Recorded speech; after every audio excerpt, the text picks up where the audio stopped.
Hello friends, welcome to जम के पढ़ो। तो आज हम करने वाले हैं क्लास 12th की पॉलिटिकल साइंस की कंटेम्प्रेरी वर्ल्ड पॉलिटिक्स की बुक का फर्स्ट चैप्टर। फर्स्ट पार्ट इसका हम पहले ही वीडियो में कवर कर चुके हैं। इस बार हम करेंगे इसका सेकंड पार्ट और इस वीडियो में इस पूरे चैप्टर को हम कवर कर लेंगे। तो लास्ट टाइम हमने डिसइंटीग्रेशंस के क्या रीजंस थे और मिखाइल गोर्बाचेव का डिसइंटीग्रेशन में क्या हाथ था उस तक पढ़ा। इस बार हम इस सेकंड पार्ट में पढ़ेंगे कि डिसइंटीग्रेशन तो हो गया, यूएसएसआर ख़त्म हो गया, टूट गया, डिसइंटीग्रेट हो गया, बट अब हर एक्शन का एक रिएक्शन होता है। डिसइंटीग्रेट तो हो गया यूएसएसआर, बट उसके बाद क्या हुआ, उसका कॉन्सिक्वेंसेस क्या थे, तो हम इसमें वो पढ़ेंगे। शॉक थेरेपी क्या होती है उसके बारे में पढ़ेंगे। शॉक थेरेपी के क्या रीजंस थे, उसका क्या नतीजा निकला शॉक थेरेपी का, उसके बारे में पढ़ेंगे। तो चलिए स्टार्ट करते हैं। तो कॉन्सिक्वेंसेस ऑफ डिसइंटीग्रेशन। अब हमने डिसइंटीग्रेशन के रीज़न पढ़ लिए कि मिखाइल गोर्बाचेव जी ने रिफॉर्म्स लाए। वो रिफॉर्म्स कई सारी जो जनता को कोई पसंद नहीं आया, उन्होंने जल्दबाजी मचाई, इसलिए सोवियत यूनियन डिसइंटीग्रेट हो गया, और भी कई सारे रीजंस थे। बट उस डिसइंटीग्रेशन के बाद उसका नतीजा क्या निकला। डिसइंटीग्रेशन तो हो गई, अब उसके कॉन्सिक्वेंसेस क्या थे। तो हमारा पहला कॉन्सिक्वेंस है the end of cold war. जो कोल्ड वॉर चल रही थी, एक होती है हॉट वॉर, एक होती है कोल्ड वॉर। कोल्ड वॉर वो होती है जहाँ पे हम सिर्फ अपने हथियार नहीं उठाते, बट हाँ एक दूसरे को अपने रिएक्शंस एक्शंस दिखा के वॉर्न करते रहते हैं कि हाँ हमारे पास भी पावर है। तो वो जो कोल्ड वॉर चल रही थी कैपिटलिस्ट सिस्टम और सोशलिस्ट सिस्टम के बीच में, यानी कि यूएसएसआर और यूएसए के बीच में जो कोल्ड वॉर चल रही थी, वो एंड हो चुकी है। The ideology dispute between socialist and capitalist system was not an issue any more. मतलब वो जो कोल्ड वॉर है वो एंड हो चुकी है। The end of arm race. अब जैसे मैंने इस चैप्टर के स्टार्टिंग में बताया था कि इस कोल्ड वॉर को मेंटेन करने के लिए बहुत सारे वेपन्स बनाए गए। जो यूएसएसआर था वो यूएसए को compete करने के लिए बहुत सारे वेपन्स बना रहा था, ताकि वो उसे दिखा सके कि हमारे पास भी कई सारे वेपन्स हैं, बहुत पावर है। तो जो दोनों तरफ की मिलिट्री थी वो अपने आर्म रेस बढ़ा रही थी, अपने आर्म्स को कलेक्ट कर रही थी, वेपन्स को कलेक्ट कर रही थी। तो वो जो आर्म रेस थी अब वो एंड हो चुकी है। The military of two blocks had triggered a massive arm race, and accumulation of nuclear weapons led the existence of military blocks. अब वहाँ की जो मिलिट्री के बीच जो आर्म रेस था, वो आर्म रेस अब ख़त्म हो गई है। थर्ड पॉइंट है हमारा the power relation in world politics changed and influence of ideas institutions also change. अब जैसे जब दो सुपर पावर होती है, तब जो लोग हैं वो भी बटे हुए होते हैं दो पावर्स के बीच में। सबके अलग अलग आइडियोलॉजी होती है और उस आइडियोलॉजी के हिसाब से जो उनको सही लगता है उसको चूज़ करते हैं। बट अब जैसे ही एक आइडियोलॉजी ख़त्म होती है या फिर वहाँ के जो लोग होते हैं उनमें एकदम से बदलाव आते हैं, तो पूरा जो वर्ल्ड पॉलिटिक्स है वो चेंज हो जाती है। क्योंकि पूरा एक जो रशिया है हमारा जो आज के टाइम पे, वो पहले पूरा यूएसएसआर हुआ करता था, उसमें और भी कंट्रीज़ इंक्लूड होती थी, वो पूरा डिसइंटीग्रेट हुआ है। तो काफ़ी ज़्यादा चेंजेस आए थे पॉलिटिक्स में वर्ल्ड की। फोर्थ पॉइंट है हमारा either remaining super power would dominate and create unipolar world, और डिफरेंट कंट्रीज और groups of countries could become important players in international system by bringing in multipolar system where no one power could dominate। देखिए, जैसे अब तक दो super power थी, यानी कि वर्ल्ड मल्टीपोलर था, यूएसएसआर और यूएसए। अब जैसे यूएसएसआर डिसइंटीग्रेट हो गया, यूएसए एक यूनिपोलर सिस्टम रह गया, क्योंकि जो यूएसए था वो एक सोल पावर बन गया, एक अलग था, वो बिल्कुल एक ही रह गया। वही अब पूरी सबसे ज़्यादा स्ट्रॉन्ग था पूरे वर्ल्ड में, तो वो डोमिनेट कर सकता था। और इस डोमिनेशन ना हो, इसका ये तरीका था डोमिनेशन ना करने का कि अगर कई सारी कंट्रीज़ मिलके एक यूनियन बनाए, या फिर कोई एक कंट्री जो इंटरनेशनल सिस्टम पे मल्टीपोलर सिस्टम को लाए। यानी कि इंटरनेशनल लेवल पे मल्टीपोलर सिस्टम को लाए, इतनी स्ट्रांग हो इकनॉमी उसकी, इतनी स्ट्रांग हो, वेपन्स हो उनके पास, जो डेवलपमेंट काफ़ी हो, कोई ऐसी कंट्री या फिर ग्रुप ऑफ कंट्रीज़ आए जो अमेरिका को टक्कर दे दे, यानी कि यूएसए को टक्कर दे दे, तब ये वर्ल्ड मल्टीपोलर वर्ल्ड फिर बन जाएगा, जहाँ पर कोई एक पावर डोमिनेट नहीं कर सकती। वरना जैसे ही यूएसएसआर डिसइंटीग्रेट हुआ, अमेरिका यानी कि यूएसए एक सोल पावर बन गई जो सब कुछ डोमिनेट करने लग गई। तो हमारा फिफ्थ पॉइंट है the rise of new countries and all these countries had their own independent aspiration and choices. अब जैसे ही सोवियत यूनियन डिसइंटीग्रेट हुआ, जो उसकी जो कंट्रीज़ थी वो भी धीरे धीरे अलग होने लग गई। सारी कंट्रीज़ ने अलग होने का डिसीज़न ले लिया और उसके अकॉर्डिंग कई सारी नई कंट्रीज़ इमर्ज हुई।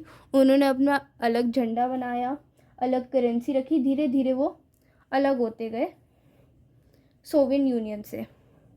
The rise of new countries, all these countries had own independent aspiration and choices. अब हर जैसे ही यूएसएसआर से सारी कंट्रीज़ अलग हो गई, उनकी अपनी चॉइस थी कि वो यूएसए के साथ दोस्ती रखना चाहती हैं या फिर अभी भी रशिया के साथ रशिया का पार्ट बन के रहना चाहती हैं, कोई ट्रीटी उनसे रखना चाहती हैं या नहीं। ये सारी हर एक कंट्री का अपनी अपनी इंडिपेंडेंट एस्पिरेशंस थी और चॉइसेस थी। The Baltic and East European states wanted to join European Union and became a part of NATO. कई सारी जो बाल्टिक स्टेट्स थी और ईस्ट यूरोपियन स्टेट्स थी जो अभी अभी यूएसएसआर से निकली थी, उन्होंने उनमें से कई सारी स्टेट्स ने यूरोपियन यूनियन को ज्वाइन करना चाहा और कुछ नाटो का पार्ट बन गई। जो कुछ कंट्रीज़ थी वो नाटो का पार्ट बन गई और कुछों ने यूरोपियन यूनियन को ज्वाइन कर लिया। और Central Asian countries wanted to take advantage of their geographical location. जो सेंट्रल एशियन कंट्रीज़ थी जो यूएसएसआर से डिसइंटीग्रेट होने के बाद अलग हुई थी, वो अब अपनी जोग्राफिकल लोकेशन का एडवांटेज ले रही थी, क्योंकि उनके पास बहुत सारे रिसोर्सेज थे जो बाकी की जो कंट्रीज़ हैं यूएसएसआर की वहाँ पर नहीं थे। अब वो धीरे धीरे अपनी जो जोग्राफिकल लोकेशन है उसका फ़ायदा उठा रही हैं। Continue their close ties with Russia. जो उनके साथ जो यूएसएसआर का जो मेन सक्सेसर थे रशिया, उनके साथ अभी भी जो सेंट्रल एशियन कंट्रीज़ हैं अभी भी अच्छे रिलेशंस हैं उनके साथ। Also to establish ties with West, the US, China and others also. But ऐसा ही नहीं है। अब वो जो सेंट्रल एशियन कंट्रीज़ है वो कह रही है हम अलग तो हो गए हैं, पर ऐसा नहीं है कि हम सिर्फ रशिया को अब कंसिडर नहीं करेंगे या फिर चाइना या फिर यूएसएस से दोस्ती नहीं बढ़ाएंगे। अब वो कह रहे हैं हम सारी कंट्री से दोस्ती करेंगे, सारी कंट्रीज़ को अपने फ़ायदे में रखेंगे, अपने जोग्राफिकल लोकेशंस की वजह से उसका एडवांटेज लेंगे ताकि हमें हर एक कंट्री से फ़ायदा हो सके, भले ही वो वेस्ट की कंट्रीज़ हो, यूएस हो, चाइना हो और बाकी कोई भी कंट्री हो। तो अब आते हैं शॉक थेरेपी पे। शॉक थेरेपी होती क्या है? इसके नाम से ही पता लग रहा है कि एक मतलब एकदम झटका सा लगना, शॉक लगना। तो वैसा ही कुछ है। A painful process of transition from authoritarian socialist system to a democratic capitalist system. यानी कि एक दुख भरा तरीका जिसमें अथॉरिटेरियन सोशलिस्ट सिस्टम से लोगों को लेकर एक डेमोक्रेटिक कैपिटलिस्ट सिस्टम में रखा जाए लोगों को। यानी कि एक प्रोसेस था शॉक थेरेपी, उस प्रोसेस को नाम दिया गया जहाँ पर लोगों की इकनॉमी, लोगों का जो माइंडसेट है, उनकी आइडियोलॉजी है, उसको बदल दिया गया। यानी कि जो सोशलिस्ट सिस्टम था जहाँ पे जो सोसाइटी थी वो बहुत अथॉरिटेरियन थी, वहाँ पे लोगों पे जो नॉर्मल सिटीज़न होते हैं उन पे प्रेशर डलता था, वो लोग अब एकदम से डेमोक्रेटिक कैपिटलिस्ट सिस्टम की ओर जा रहे हैं। यानी कि वेस्ट की कंट्रीज़ में जो सिस्टम फॉलो होता था डेमोक्रेसी का, उसकी तरफ जा रहे हैं जहाँ पर उनको फ्रीडम दी जाती है बोलने की, वो प्राइवेटाइजेशन कर सकते हैं, यानी कि अपनी खुद की प्रॉपर्टी खरीद सकते हैं। तो वहाँ पर सब कुछ गवर्नमेंट के हाथ में नहीं होता, जनता अपनी खुद की मर्ज़ी से जी सकती है। The model of transition in Russia, Central Asia and East European that was influenced by World Bank, IMF came to be known as shock therapy. तो जो मॉडल ऑफ ट्रांजिशन था वो किसने जो Russia, central Asian, east European countries में हुआ, ये influence करा गया वर्ल्ड बैंक के द्वारा, यानी कि इसको स्पॉन्सर करा वर्ल्ड बैंक के द्वारा, आईएमएफ के द्वारा। इसको शॉक थेरेपी नाम दिया गया, यानी कि वर्ल्ड बैंक ने इसमें बहुत मदद करी और आईएमएफ, इंटरनेशनल मॉनेटरी फंड, इसने बहुत हेल्प करी है इस ट्रांजिशन को करने में, क्योंकि इनको फ़ंड प्रोवाइड करना, क्योंकि इनको बहुत बड़े लेवल पे ट्रांजिशन करनी है, बहुत बड़े लेवल पे, तो इसलिए इनको बहुत ज़्यादा इकनॉमी की ज़रूरत होगी, इकनॉमिक हेल्प की ज़रूरत होगी, इसलिए वर्ल्ड बैंक ने और आईएमएफ ने बहुत ज़्यादा सपोर्ट करा, इसलिए इस ट्रांजिशन का नाम रखा गया शॉक थेरेपी। और इसका फर्स्ट पॉइंट है, जो पुरानी फॉर्मर कंट्रीज़ थी, जो यूएसएसआर की जो पुरानी कंट्रीज़ थी बहुत सारी, उन्होंने अब टोटल शिफ्ट करने का प्लान किया, यानी कि जो सोशलिस्ट सिस्टम को फॉलो कर रहे थे, अब वो टोटल शिफ्ट हो जाते हैं कैपिटलिस्ट इकोनॉमी की तरफ। It mean that private ownership, जो प्राइवेट ऑनरशिप थी वो डोमिनेंट हो चुकी थी, क्योंकि पहले सोशलिस्ट सिस्टम में क्या था, प्राइवेटाइजेशन बिल्कुल नहीं थी, वहाँ पर सब कुछ गवर्नमेंट के हाथों में होता था, जो कि गलत था।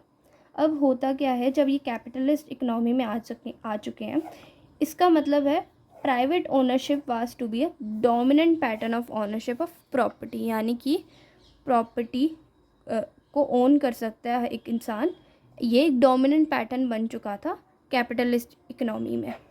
इसका सेकंड पॉइंट है, collective farms were to be replaced by private farming and capitalism in agriculture. जो कलेक्टिव फार्म्स थे, यानी कि उस टाइम पे जो फॉर्मर कंट्रीज़ थी यूएसएसआर की, वहाँ पर कलेक्टिव फार्म्स होते थे जो गवर्नमेंट रन करती थी। अब ऐसा कुछ नहीं था, लोग अपने जो फार्म्स थे वो ओन कर पा रहे थे, प्राइवेटाइजेशन हो चुकी थी, लोग जो फार्म्स थे और जो एग्रीकल्चर के लिए जो यूज़ करा जा रहा था उसको ख़रीद सकते थे। अब जो कैपिटलिज्म है वो एग्रीकल्चर में भी दिखने लगा था। Development was a now envisaged through more trade and a sudden complete switch to free trade was considered essential। अब होता क्या है, जैसे अगर हम एक कंट्री है, किसी बाहर की कंट्री, अगर जैसे एक कंपनी है, वो अगर बाहर की किसी कंट्रीज़ में ट्रेड करना चाहे, बाहर की किसी कंपनी में ट्रेड करना चाहे, तो उनसे कॉन्ट्रैक्ट बनाती है, और उसमें उस कंट्री का और उस कंपनी का, जो दूसरे बाहर की उसमें वर्ल्ड उसमें है कंट्री जो है, उसको फ़ायदा होता है इकनॉमी का। तो वैसे ही अब स्टेट ने डिसीजन लिया कि अगर हमें अपने आप को डेवलपमेंट करनी है, तो हमें फ्री ट्रेड को अपनाना पड़ेगा। एसेंशियल हो गया था, ये बहुत ज़रूरी हो गया था, क्योंकि वो चाहते थे कि कई ज़्यादा से ज़्यादा कंट्री ज़्यादा से ज़्यादा कंपनीज़ बाहर के देशों की हमारी कंट्री में ट्रेड करें, जिससे हमारी इकनॉमी स्ट्रॉन्ग हो और हम आगे बढ़ सकें, अपनी डेवलपमेंट देख सकें। इसका थर्ड पॉइंट है, the free trade regimes and the foreign direct investment were to be main engine of changes. Free trade regimes and foreign direct investment FDI, ये एक मेन इंजन से जो इस चेंज में बहुत बड़ा सपोर्ट कर रहे थे। इसका फोर्थ पॉइंट है, this also involve openness to foreign investment, financial opening up, deregulation and currency convertibility. यानी कि वही जो मैंने अभी ऊपर बताया है ना, कि डेवलपमेंट के लिए जो फ्री ट्रेडिंग थी वो बहुत ज़रूरी थी, फाइनेंशियल हेल्प बहुत ज़रूरी थी जो कंट्री को उस टाइम पे चाहिए था, करेंसी कन्वर्टेबिलिटी बहुत ज़रूरी थी ताकि कंट्री डेवलपमेंट कर सके। इसका फिफ्थ पॉइंट है, the transition also involves a breakup of existing trade alliance among countries of USSR. Each state from this bloc now link directly to the West, not each other in the region. अब होता क्या है, fifth point हमारा ये बोल रहा है, इस ट्रांजिशन में ये भी पता लगता है कि जो एग्जिस्टिंग ट्रेड अलायंस थी, जो यूएसएसआर की कंट्रीज़ थी, यूएसएसआर एक यूनियन था, उसमें कई सारी कंट्रीज़ इन्वॉल्व थी। अब उन कंट्रीज़ के बीच में बहुत सारे अलायंस बंधे हुए थे, पर अब होता क्या है, जैसे ये ट्रांजिशन होती है, कई सारे अलायंस को टूटना पड़ता है डेवलपमेंट के लिए, अलग होने के लिए। Each state from this bloc is now link directly to the West. अब यह यूएसएसआर की जितनी भी फॉर्मर कंट्रीज़ थी जो पहले पार्ट थी, अब वो डायरेक्टली लिंक्ड हैं वेस्ट की कंट्रीज से, ना कि रशिया से। ईच अदर मतलब एक दूसरे से कनेक्टेड नहीं है, थ्रू वेस्ट से कनेक्टेड है, अमेरिका से कनेक्टेड है वो। सिक्स पॉइंट है हमारा, the Western capitalist states now become leaders and guided control the development of region through various agencies organisations. तब होता क्या है, वेस्ट की जो कंट्रीज़ हैं वो देखती हैं कि यूएसएसआर टूट गया है, अब उन्हें डेवलपमेंट के लिए कई सारी चीज़ों की ज़रूरत पड़ेगी, गाइडेंस की ज़रूरत पड़ेगी, लीडर्स की ज़रूरत पड़ेगी। तब वही करती हैं वेस्टर्न स्टेट्स, क्या करती हैं, उनको हेल्प प्रोवाइड करती हैं। ज़रूरत के समय उनको कहती हैं तुम हमारे इस यूनियन का पार्ट बन जाओ, तुम्हारी इस अलायंस को साइन कर दो, हम तुम्हें डेवलपमेंट के लिए इकोनॉमी सपोर्ट करेंगे, ये कंपनी से वो कर लो। तो ऐसे उनको सपोर्ट करने के लिए वेस्टर्न जो कंट्रीज़ है वो बहुत फ़ायदा उठाती हैं इस चीज़ से। तो अब हमने पढ़ लिया शॉक थेरेपी क्या थी। अब हम पढ़ेंगे कि शॉक थेरेपी के कॉन्सिक्वेंसेस क्या थे। मतलब शॉक थेरेपी तो हो गई, अब उसका कुछ नतीजा भी तो होगा, तो उन नतीजों को हम पढ़ेंगे। अब पहला नतीजा ये निकला कि इसने इकनॉमी को ख़राब कर दिया और brought a disaster upon people of entire region. मतलब शॉक थेरेपी मतलब ट्रांजिशन ऑफ अ आइडियोलॉजी, यानी कि जो एक सिस्टम था सोशलिस्ट सिस्टम और वो कैपिटलिस्ट सिस्टम में ट्रांजिशन हो रहा है उसकी। इसमें इकनॉमी को बहुत ज़्यादा नुकसान हुआ। जो इकनॉमी थी वो बहुत बुरी हालत हो गई थी इकनॉमी की, जो पहले बहुत अच्छी थी, और वो धीरे धीरे उनकी जो कंट्री है उनके पास पैसा कम होता जा रहा था। उनको बहुत ज़रूरत थी हेल्प की इकनॉमी अपनी अच्छी करने के लिए, ताकि वो आगे भी डेवलपमेंट कर सकें, और जो लोग थे वो भारी नुकसान झेल रहे थे।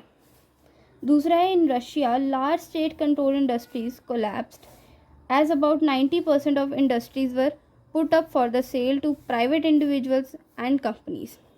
अब रशिया जहाँ पर सारा कुछ गवर्नमेंट के हाथों था, वहाँ पर अब लार्ज स्टेट कंट्रोल इंडस्ट्रीज़ जो थी, यानी कि बहुत बड़ी बड़ी इंडस्ट्रीज़ बहुत बड़े लेवल पे, वो धीरे धीरे गिरने लग गई, क्योंकि ऑब्वियसली उनके पास फंड नहीं है, इकनॉमी उनकी अच्छी नहीं है, वो कहाँ से खर्चा कर पाएंगे अपनी कंट्री के ऊपर।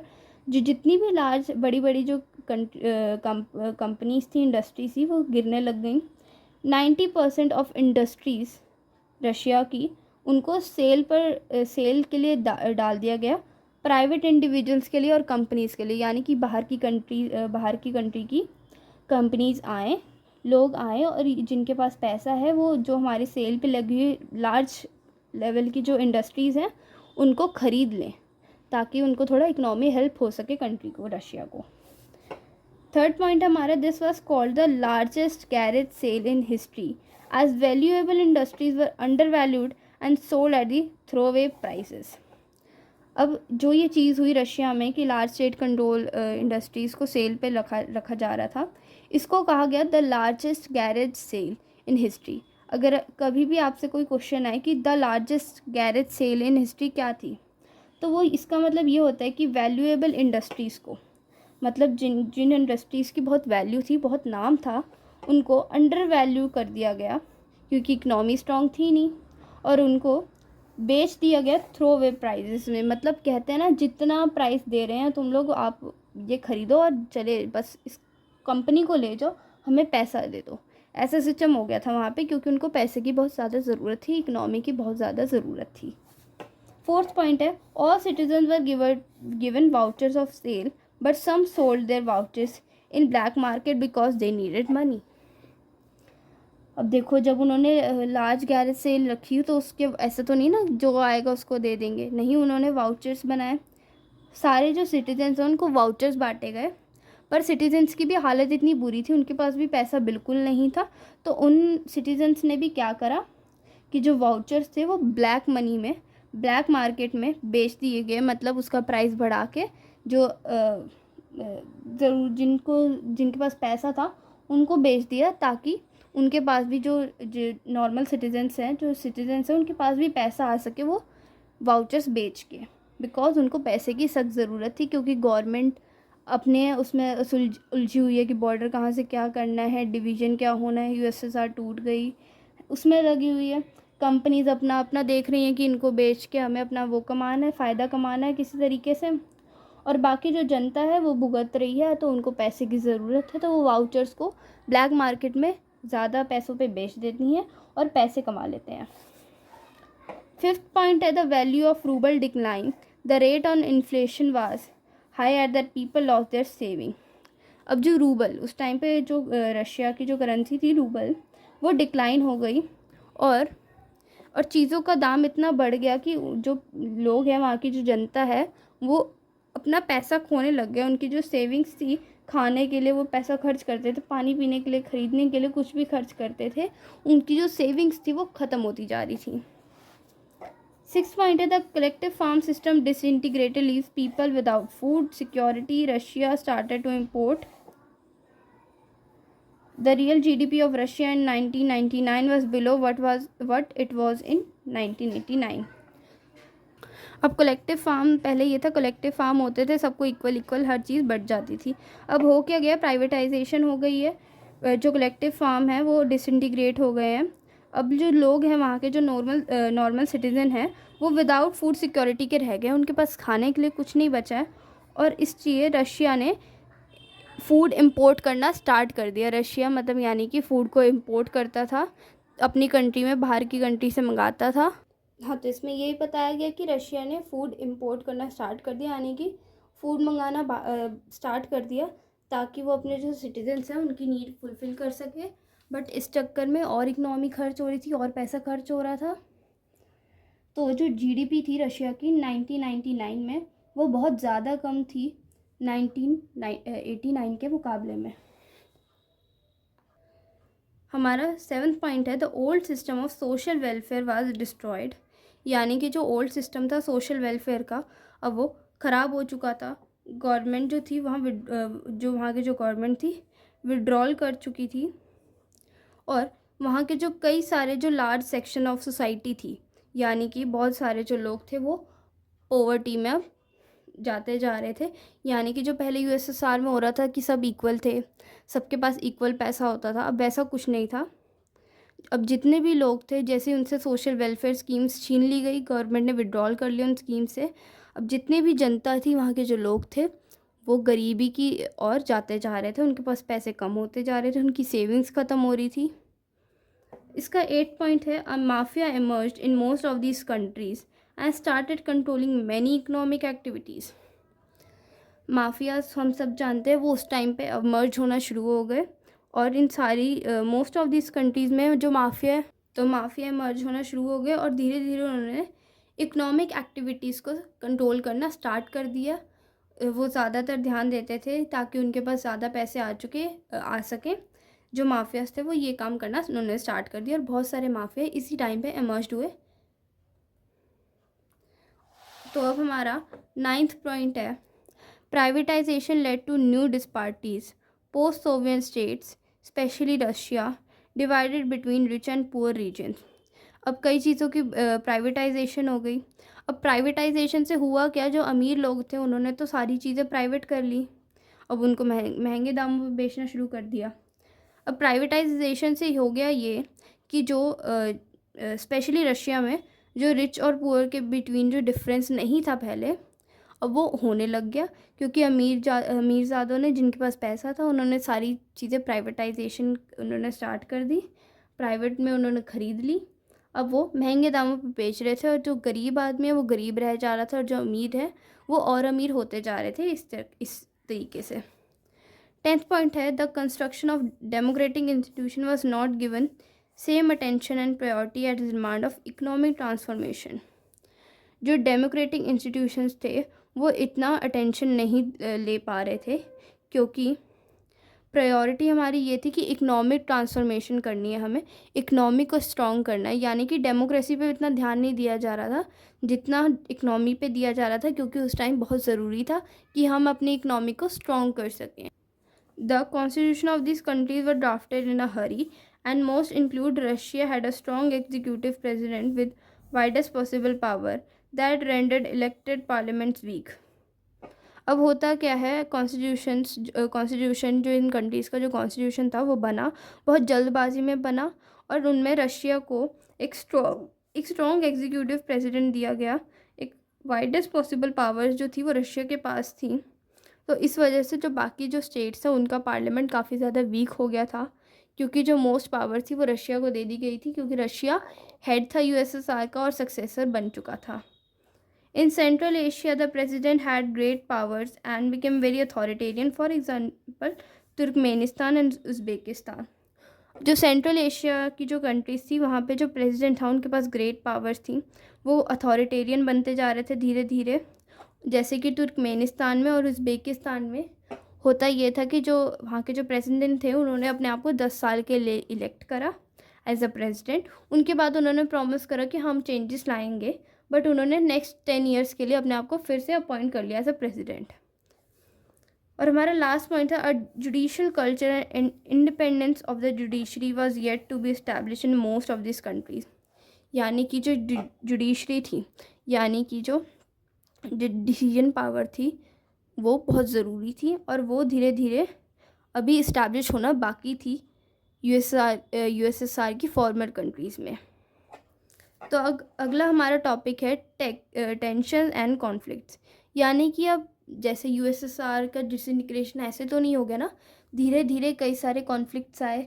यूएसएसआर के डिसइंटीग्रेट होने के बाद भी कई सारे कॉन्फ्लिक्ट्स आए, कई सारी टेंशन आई, और सिर्फ रशिया में नहीं, यूएसएसआर की जो बाकी जो कंट्रीज़ थी उसमें भी बहुत सारी चीज़ें आई। तो उसको हम इस टॉपिक में कवर करेंगे। पहला है, in Russia two republics tension and Dagestan have violent secessionist movements. यानी कि रशिया में जो टू रिपब्लिक्स है, चेचन्या एंड दगेस्तान, उनमें वायलेंट सक्सेशनिस्ट मूवमेंट्स होने लग गई। Second, Moscow method of dealing with Chechen rebels and indiscriminate military bombings have led to many human rights violations but fail to deter the aspiration for independence। अब जो Moscow से उन्होंने Chechen rebels को indiscriminate military bombing से attack करा, पर उसमें हुआ क्या, वहाँ पे बहुत सारे लोगों पे जो अटैक हुआ उनकी डेथ हो गई। कई सारे जो बेकसूर लोग थे उनकी भी डेथ हो गई, यानी कि ह्यूमन राइट्स वायलेशन हुआ और वो फेल हो गए अपनी जो इंडिपेंडेंट एस्पिरेशन है उसको फुलफिल करने में। मॉस्को के जो मेथड थे वो फेल हो गए। थर्ड टॉपिक है हमारा, in Central Asia Tajikistan witness a civil war for 10 years till 2001। The whole region has many sectarian conflicts. यानी कि इन सेंट्रल एशिया उस टाइम पे यूएसएसआर का पार्ट था। वहाँ पर तजिकिस्तान जो हमारे जो कंट्री है उसमें कई सारे सिविल वॉर को होते हुए देखा, कई सारी सिविल वॉर फेस करी लगभग 10 साल के लिए, 2001 तक। उसके बाद भी वहाँ पर जो रीजन है, उस रीजन में तजिकिस्तान में जो छोटे छोटे रीजन होते हैं, स्टेट्स होते हैं, उनके बीच भी फाइट्स या फिर छोटे छोटे जो कॉन्फ्लिक्ट्स हैं वो होते रहे, कॉन्टीन्यूस रहे। फोर्थ है, Azerbaijan province of Nagorno Karabakh, some local Armenians want to secede in join Armenia. अब अजरबैजान में हुआ क्या, जो नगारो कराबाख जो जगह है, वहाँ के जो सम लोकल अर्मेनियंस थे वो अर्मेनिया को ज्वाइन करना चाहते थे अजरबैजान के। और in Georgia they demanded for independence has came from 2 provinces resulting a civil war. और जॉर्जिया में उन्होंने इंडिपेंडेंस डिमांड करी 2 provinces से। उस चक्कर में वहाँ पे सिविल वॉर छिड़ गई, यानी कि लोग ही आपस में लड़ना और भिड़ना शुरू कर दिया लोगों ने। अगला है हमारा, there are movements again existing regimes in Ukraine, Kyrgyzstan, Georgia, countries and provinces are fighting over river waters. कई सारी ऐसी मूवमेंट्स थी जो एग्जिस्टिंग रिजाइम्स के अगेंस्ट हुई, यूक्रेन में, किर्गिस्तान में, जॉर्जिया में। और जो कंट्री और जो उनके प्रोविंसेस थे वो रिवर वाटर के लिए लड़ रहे थे। मतलब जो पानी का जो मुद्दा था कि रिवर का जो पानी है वो किस साइड आएगा, किस साइड ज़्यादा दिया जाएगा, क्या सिस्टम होगा, उसके जो बॉर्डर्स होंगे वो क्या है, उसके लिए वहाँ पर कई सारे लड़ाई होने शुरू हो गई। All this led to instability making life difficult for its ordinary citizens. यानी कि अब ये सारी लड़ाई झगड़ा, सिविल वॉर्स, इतनी सारी वॉर्स, इकोनॉमी जो डिक्लाइन हुई, इन सब चीज़ों का असर अमीर लोगों पे ज़्यादा नहीं पड़ रहा था क्योंकि उनके पास पैसा था, वो जब चाहे जो चाहे खरीद सकते थे। इसका सबसे ज़्यादा इफेक्ट पड़ रहा था गरीब लोगों पे और जो ऑर्डिनरी सिटीजन्स थे उन पर।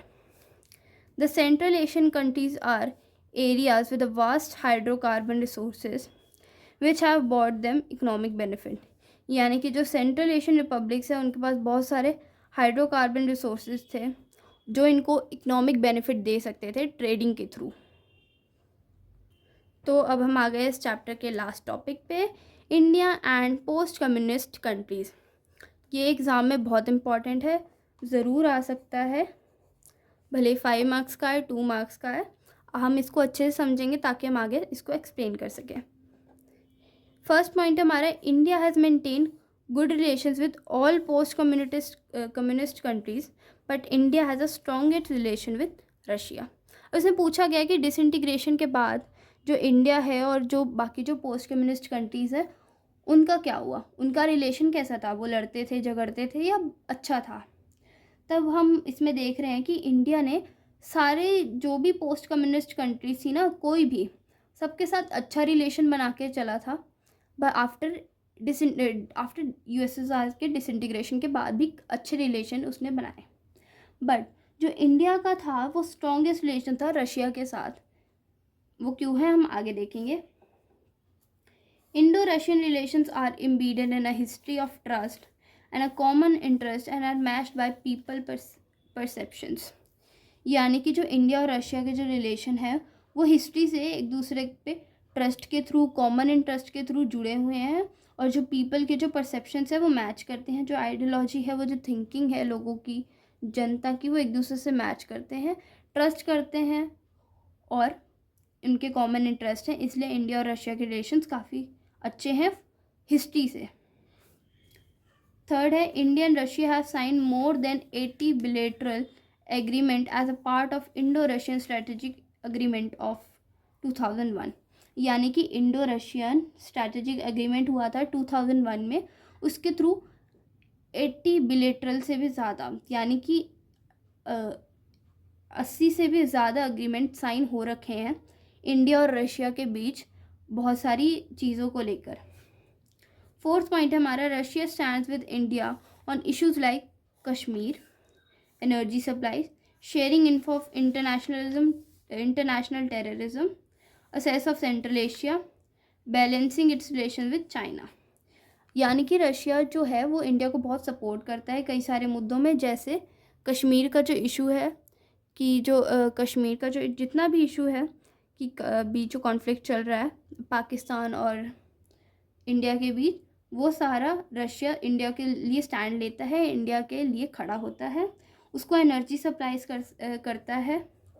Sharing info on international terrorism, यानी कि जो इंटरनेशनल टेररिज्म जो बढ़ रहा है बहुत ज़्यादा, उस पर नज़र रखता है रशिया और इंडिया, और एक दूसरे को इन्फॉर्मेशन पास करते रहते हैं ज़रूरत के टाइम पर, और उसको मदद करता है इंडिया को अपना रिलेशन अच्छा मेंटेन करने के लिए। चाइना के साथ एक हेल्दी रिलेशन मेंटेन करने के लिए रशिया इंडिया को सपोर्ट करता है। फिफ्थ है हमारा, Russia was benefited from this relationship because India is the second largest arm market for Russia. Indian military gets most of its hardware from Russia. अब Russia को भी फ़ायदा, तो देखो जैसे इंडिया को रशिया ने सपोर्ट करा, इंडिया को बहुत फ़ायदा हुआ, वैसे ही रशिया भी बिना काम थोड़ी इंडिया का साथ देगा, रशिया को भी बहुत फ़ायदा होता है इंडियन से। तो उसमें फ़ायदा ये है कि रशिया को बेनिफिट मिल रहा है इस रिलेशनशिप पे, क्योंकि India second largest arm market है रशिया के, यानी कि रशिया के जो वेपन्स हैं वो ज़्यादातर इंडिया ख़रीदता है, इंडिया उसके लिए सेकंड नंबर पे आता है, बहुत ज़्यादा लेवल पे, हाई लेवल पे बहुत सारे आर्म्स खरीदे जाते हैं। और जो इंडियन मिलिट्री में जो जितने भी यूज़ होते हैं हार्डवेयर, यानी कि जितने भी वेपन्स न्यूक्लियर्स यूज़ होते हैं, वो ज़्यादातर रशिया से इम्पोर्ट हुए जाते हैं। 6 पॉइंट हमारा, India is an oil importing nation. Russia is important to India and repeatedly come to assistance of India during its oil crisis. जो इंडिया है वो एक ऑयल इम्पोर्टिंग नेशन है, यहाँ पे रशिया बहुत इम्पोर्टेंट है इंडिया के लिए, और इनका जो ऑयल क्राइसिस के टाइम पे ये एक दूसरे की बहुत ज़्यादा मदद करते हैं। तो हमारे लास्ट के कुछ पॉइंट रह गए हैं, इसमें एक हमारा 7th पॉइंट है, Russia is important for India's nuclear energy plans and assisted India's space industry by giving for example the cryogenic rocket when India needed it. अब रशिया और इंडिया के बीच कई सारे साइंटिफिक प्रोजेक्ट्स में भी एग्रीमेंट हो रखे हैं। जैसे मैंने कहा 80 से ज़्यादा एग्रीमेंट्स हो रखे हैं, उसमें से कई सारे साइंस को लेके हैं, प्रोजेक्ट्स को लेके हैं, स्पेस इंडस्ट्री को लेके हैं। उनमें से ये बता रहे हैं कि जो रशिया है वो इसलिए इम्पोर्टेंट है क्योंकि इंडिया को जो न्यूक्लियर एनर्जी प्लांट्स मिलते हैं और इंडिया को जो ज़रूरत के टाइम पे स्पेस रॉकेट प्रोवाइड कर सकता है वो एक रशिया ही है। जैसे कि फॉर एग्ज़ाम्पल इसमें दिया गया, आप एग्ज़ाम्पल में लिख सकते हो क्रायोजेनिक रॉकेट। जो रशिया है वो क्रायोजेनिक रॉकेट प्रोवाइड करता है इंडिया को जब इंडिया को उसकी ज़रूरत पड़ती है, जब इंडिया डिमांड करता है। और लास्ट हमारा वही है कि Russia and India have collaborated on various scientific projects, यानी कि अब तक बहुत सारे एग्रीमेंट साइन हो चुके हैं इंडिया और रशिया के बीच में फॉर साइंटिफिक प्रोजेक्ट्स, और कई सारे कोलैबोरेशन अभी भी वो कर रहे हैं, मिलजुल कर काम कर रहे हैं। तो ये चैप्टर हमारा यहीं पे एंड हो चुका है। हमारा पूरा चैप्टर हमने कवर कर लिया है फर्स्ट पार्ट में और ये सेकंड पार्ट में। अब हम नेक्स्ट वीडियो में नेक्स्ट चैप्टर को कवर करेंगे। Thank you very much. Hopeful आपको ये चैप्टर अच्छे से समझ आया होगा।